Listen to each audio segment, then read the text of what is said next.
नमस्कार दोस्तों, आज है 9 सितंबर 2025 और आज के द हिंदू न्यूज़पेपर एडिटोरियल का आज हम एनालिसिस करने वाले हैं। पहला जो एडिटोरियल डिस्कस करेंगे ये भारत और ईरान के रिलेशनशिप को बताता है। ये आर्टिकल शुरू होता है एक स्ट्रॉन्ग क्लेम के साथ में, जहाँ पर बोला जाता है कि ईरान और इंडिया अपनी पुरानी सिविलाइजेशन की विजडम, अपनी स्ट्रेटजिक इंडिपेंडेंस और आपस की कंस्ट्रक्टिव पार्टनरशिप, इसके दम पर जो दुनिया बदल रही है उसे एक नया ऑर्डर दे सकते हैं। मतलब वो पुरानी वेस्टर्न लीड सिस्टम की जगह कुछ नया बना सकते हैं, जहाँ पर यूरोप और अमेरिका का दबदबा ना रहे। यहाँ पर बताया जाता है कि दुनिया में क्या चेंज आ रहा है। ये चेंज बहुत ही ज़्यादा डीपली है, प्रोफाउंड है। कोई इसे ट्रांजिशन का टाइम बोलता है तो कोई क्राइसिस कहते हैं। यूरोपियन कंट्रीज़ के बनाए गए सिस्टम का क्लियर ये है कि western countries, European countries and America जो बहुत टाइम से दुनिया को कंट्रोल कर रहे हैं, उनको अब सीरियस चैलेंजेस फेस करना पड़ जा रहा है। अब चैलेंजेस आखिर हैं क्या?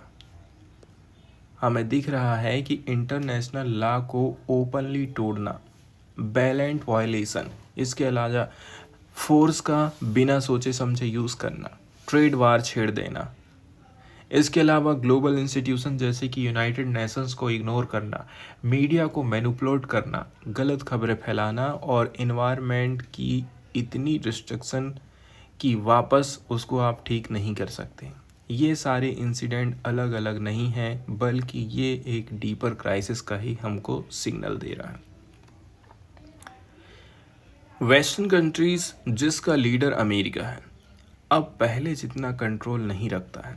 उसकी डोमिनेंस के जो पुराने टूल्स थे वो अब काम नहीं कर रहे हैं, जैसे कि ग्लोबल फाइनेंशियल सिस्टम पर कंट्रोल करना, साइंस एंड टेक्नोलॉजी पर मोनोपोली स्थापित करना, अपने मनपसंद ह्यूमन राइट्स स्टैंडर्ड को दूसरे देशों पर थोप देना और ग्लोबल मीडिया को कंट्रोल करने की कोशिश करना। ये सारे टूल अब कोई मतलब के नहीं रह गए।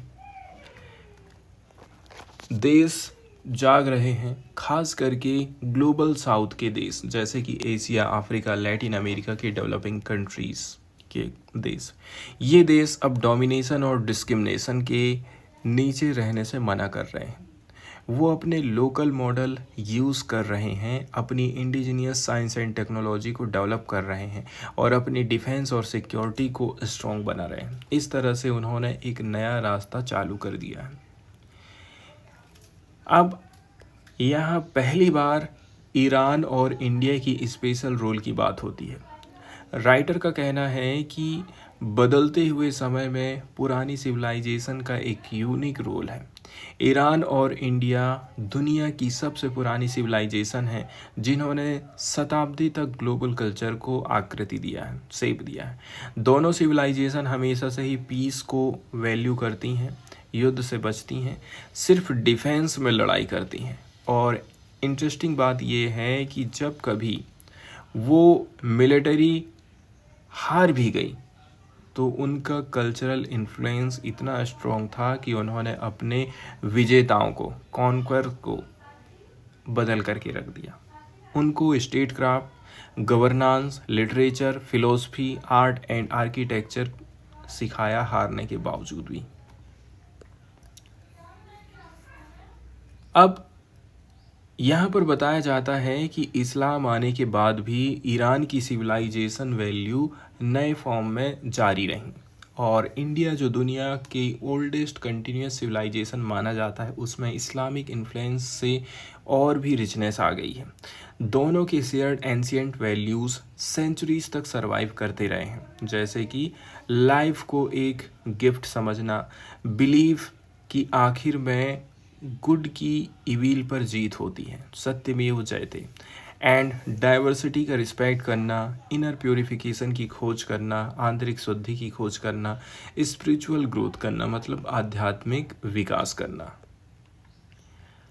अब मॉडर्न हिस्ट्री की बात होती है। इंडिया ने अपने एंटी कॉलोनियल स्ट्रगल और नॉन अलाइनमेंट की लीडरशिप से ग्लोबल साउथ के राइट्स की रक्षा करी थी। ईरान ने अपने ऑयल इंडस्ट्री को नेशनलाइज करके और इस्लामिक रिवॉल्यूशन के थ्रू वेस्टर्न डोमिनेशन का रेजिस्टेंस किया था।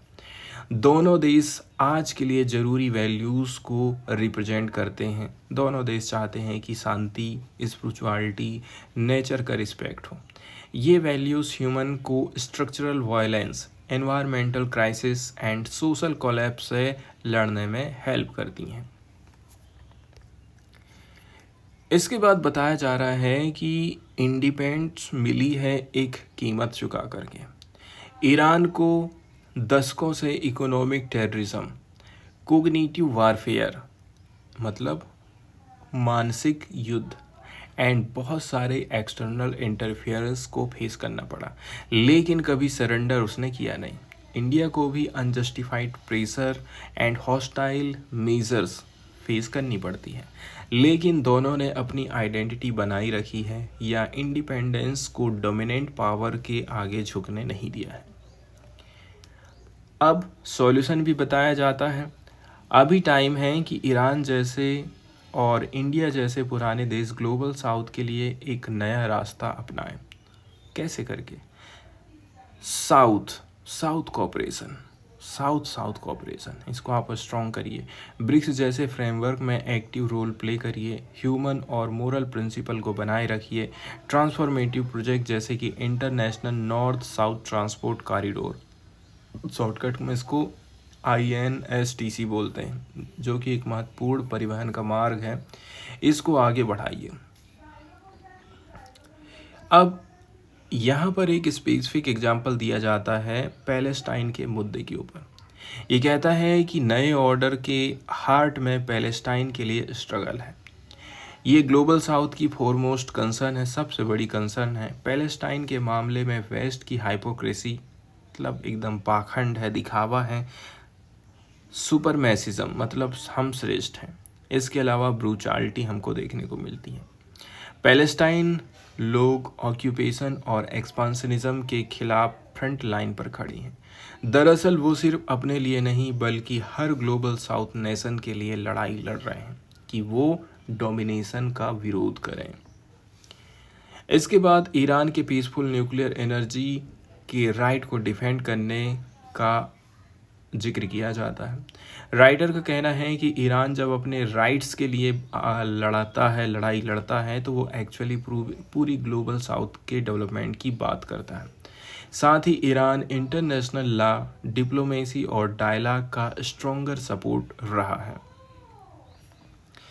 इसके बाद ब्रिक्स जैसे कंट्रीज़ की यहाँ पर बात करी जाती है।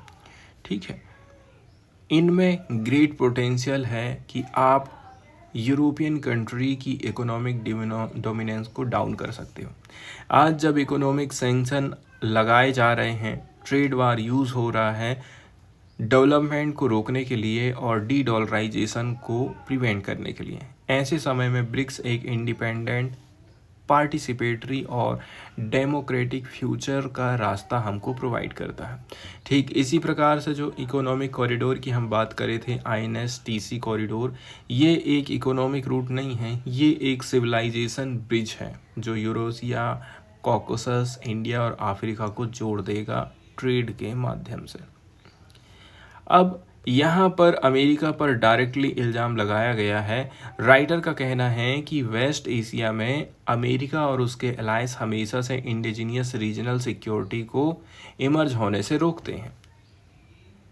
कैसे? जियोनिस्ट रिजीम इज़राइल को सपोर्ट करके और Palestine, Lebanon, Iraq, Syria, Yemen और ईरान में इंस्टेबिलिटी फैला करके। ईरान जो रीजन की ओल्डेस्ट सिविलाइजेशन है, इसने ऐसे इंटरवेंशंस का फर्मली अपोज किया है, विरोध किया है और अकेले दृढ़ निश्चय करके खड़ा है। इसके बाद साउथ एशिया का एग्जाम्पल दिया जाता है। राइटर का कहना है कि साउथ एशिया में भी अमेरिका ने टेररिस्ट ग्रुप को बनाने और एक्सपांड करने में मेजर रोल प्ले किया था। जब उसका इंटरेस्ट रहा है तो वाशिंगटन ने टेररिज्म से लड़ने के बहाने, ठीक है, प्रीटेक्स्ट पर इंटरवेन किया और जब उसका एजेंडा पूरा हो गया तो उसने फिर से पावर उन्हीं टेररिस्ट ग्रुप को वापस दे दी। यहाँ पाकिस्तान में अमेरिका के रोल की तरफ इशारा किया जाता है। अब हम ये कह सकते हैं दोस्तों कि ये कंक्लूडिंग पैराग्राफ है।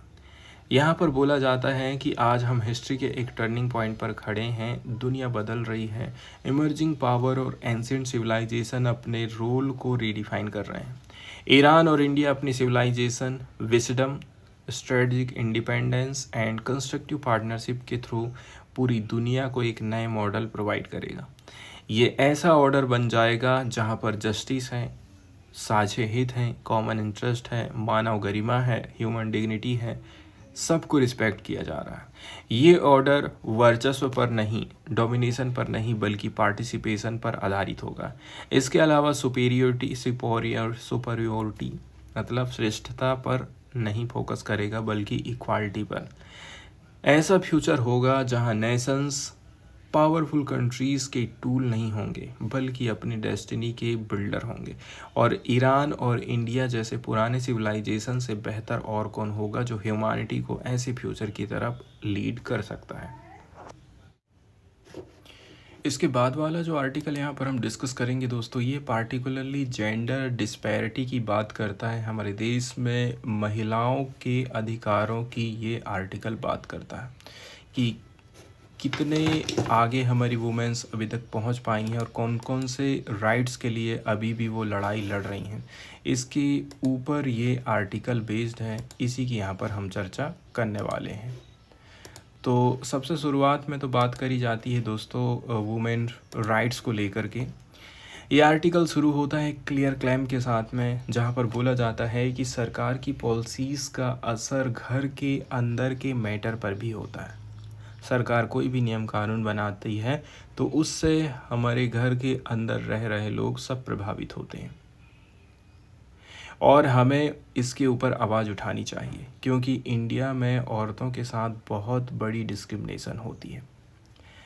यहाँ पर राइटर का कहना है कि आजकल लोग सोशियो इकोनॉमिक प्रॉब्लम पर ज़्यादा ध्यान देते हैं और घर के अंदर के इशू जैसे कि डोमेस्टिक वायलेंस, अनइक्वल वर्क को इग्नोर कर देते हैं, put on the back burner. इस वजह से जो लोग पावर में हैं, करंट गवर्नमेंट मतलब बीजेपी, वो नारी शक्ति और वुमेन लीड डेवलपमेंट जैसे शानदार शब्दों का इस्तेमाल करते रहते हैं, लेकिन असल में औरतों के प्रति उनका अप्रोच घर के अंदर बिल्कुल पुराना होता है, रिग्रेसिव है एंड पिछड़ा हुआ है। राइटर एक लेटेस्ट एग्जाम्पल देती हैं। आरएसएस चीफ मोहन भागवत ने अगस्त 2025 में बोला कि सिविलाइजेशन को बचाने के लिए हर फैमिली को कम से कम 3 बच्चे पैदा करने होंगे। ऑथर इस स्टेटमेंट को क्रिटिसाइज़ करता है। राइटर का कहना है कि ऐसा लगता है जैसे औरतें सिर्फ रिप्रोडक्शन मशीन है, उनकी अपनी कोई चॉइस ही नहीं है। ऑथर कहना चाहता है कि भागवत को फैमिलीज़ और ख़ास करके घर की औरतों के सर्वाइवल की बात करनी चाहिए थी, ना कि उनसे बस बच्चे पैदा करने की। अब राइटर एक बहुत सीरियस इशू की तरफ इशारा करते हैं, डाउरी डेट। अभी हाल फिलहाल में आप देखेंगे एक केस सामने आया था। राइटर का कहना है कि 2017 से 2022 तक हर साल लगभग 7,000 औरतें खतरनाक तरीके से जला दी जाती हैं डाउरी के लिए, मतलब 5 साल में 35,000 औरतें मार दी गईं।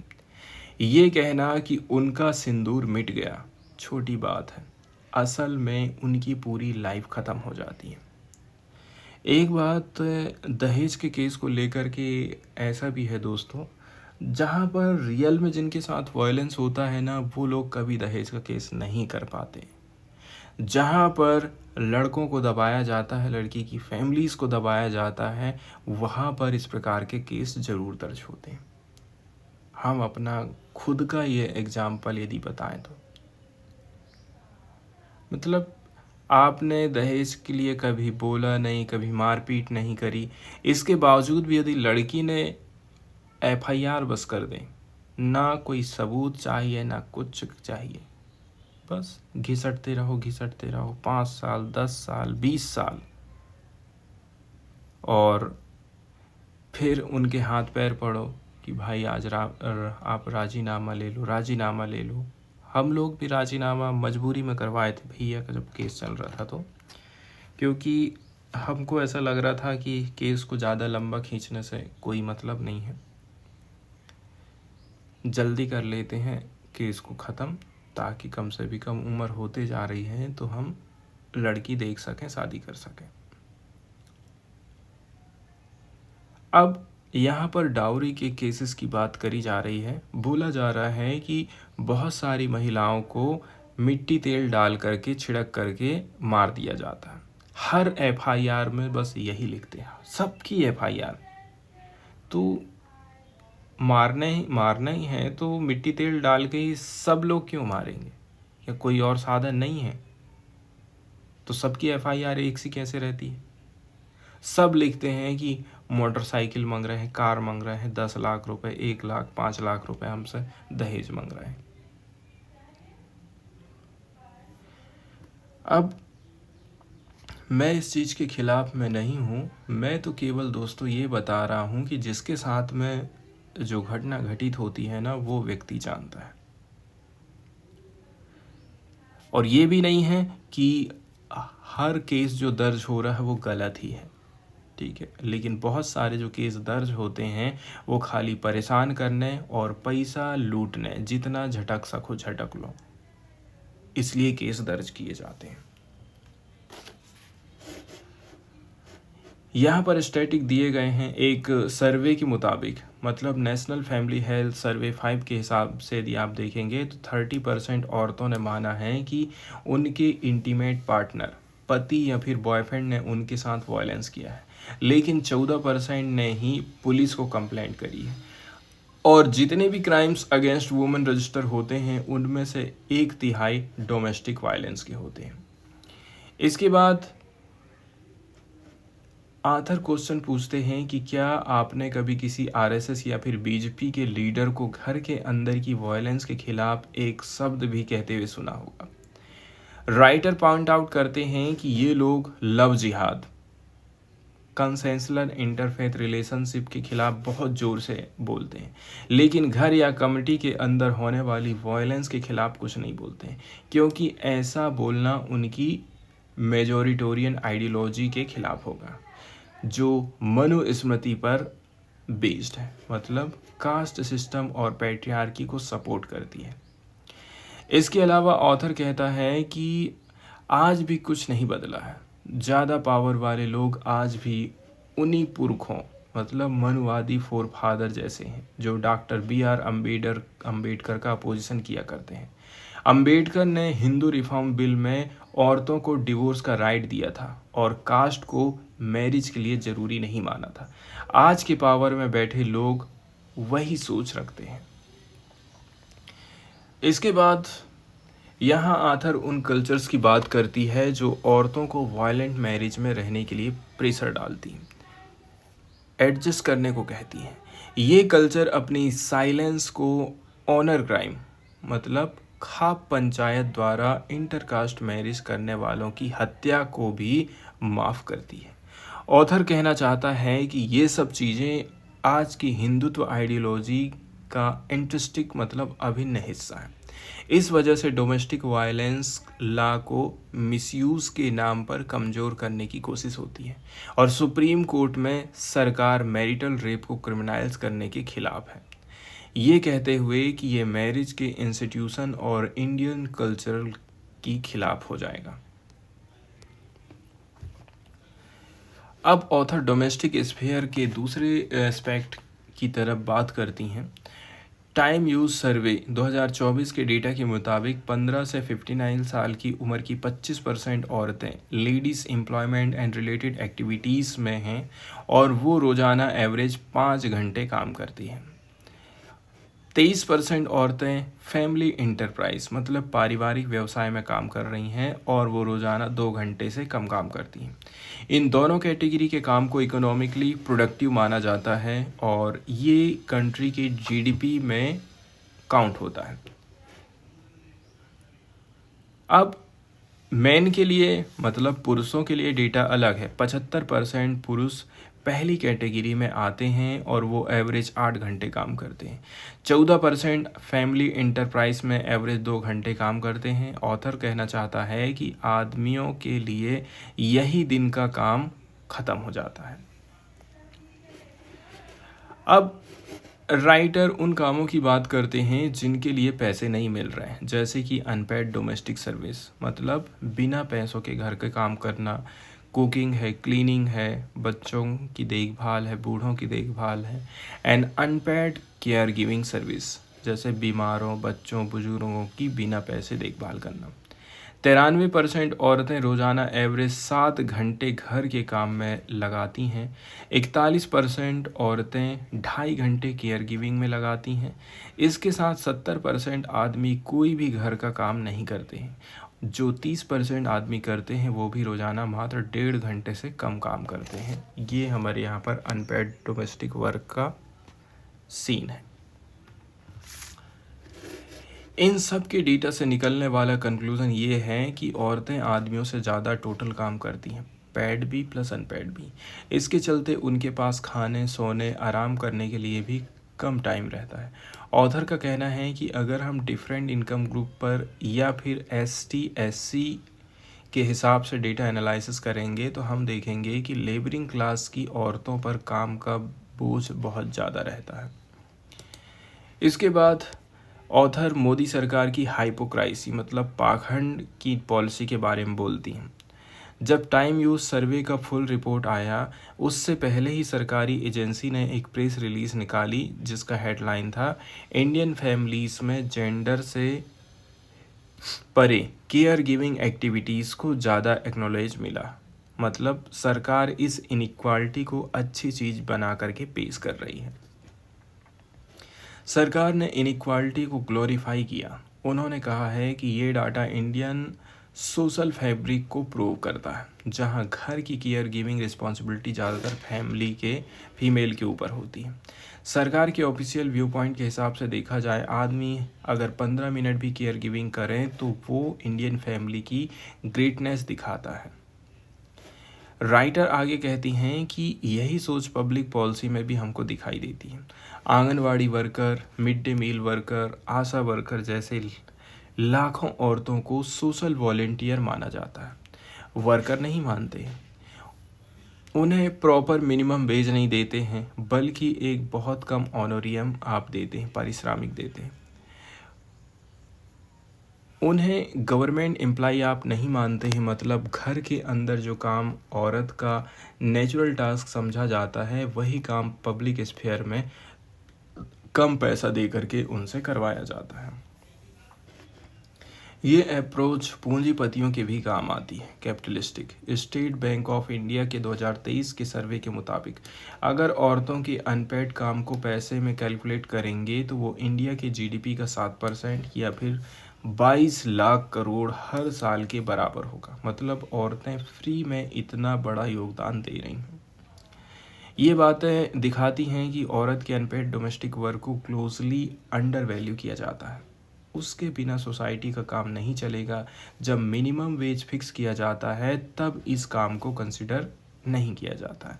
मिनिमम वेज सिर्फ इतना होता है कि वर्कर और उसके परिवार का गुजारा चल सके और वो अगले दिन काम कर सके, मतलब एक दिन का काम उसका निकल जाएगा।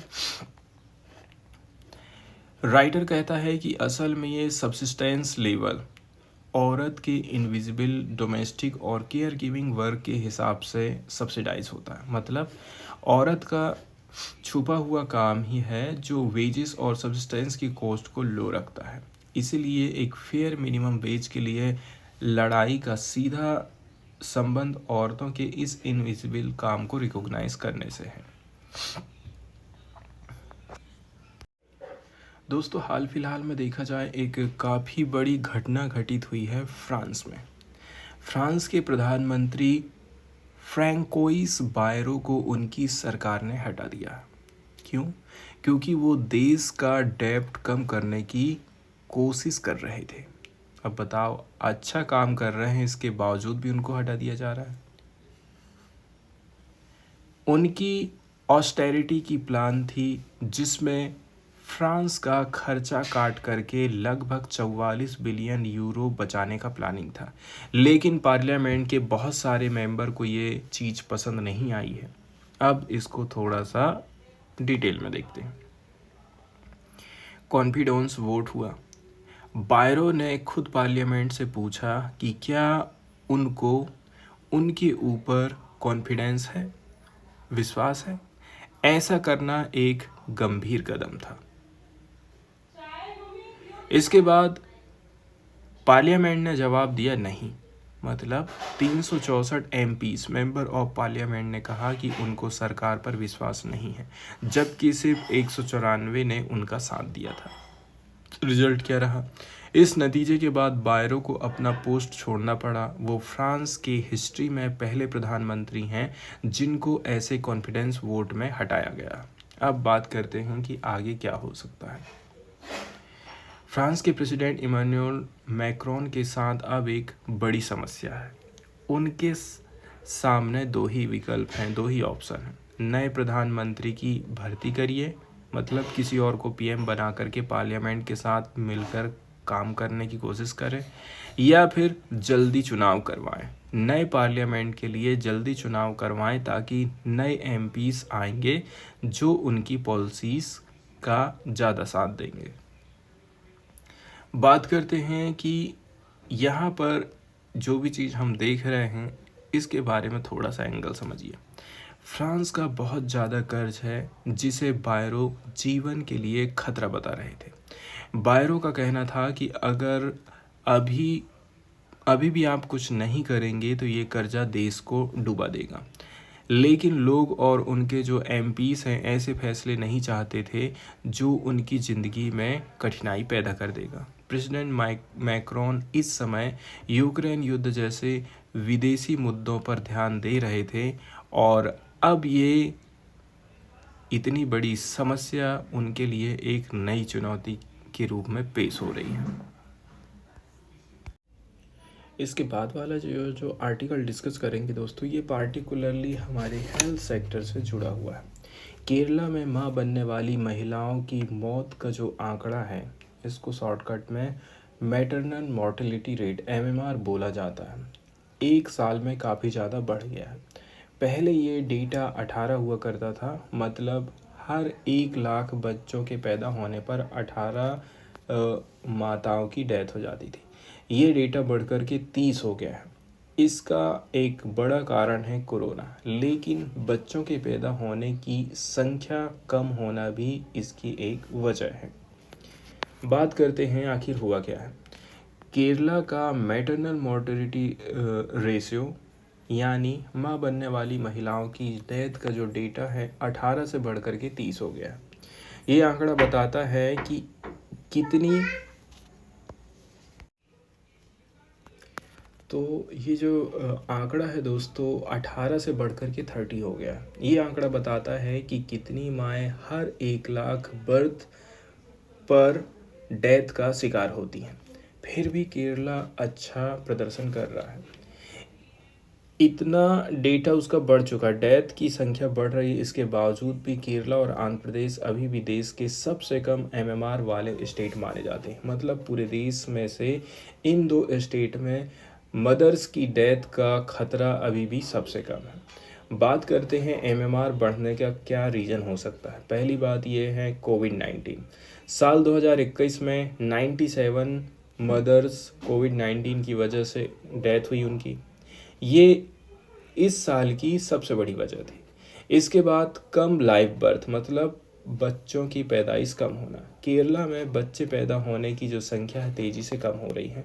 पहले साल में 5 से 5.5 लाख बच्चे होते थे, 2023 में 3.93 लाख हो गए हैं।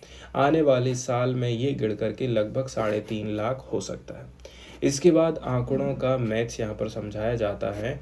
एमएमआर कैसे करके निकालते हैं, कितनी डेथ हो रही हैं और कितने जन्म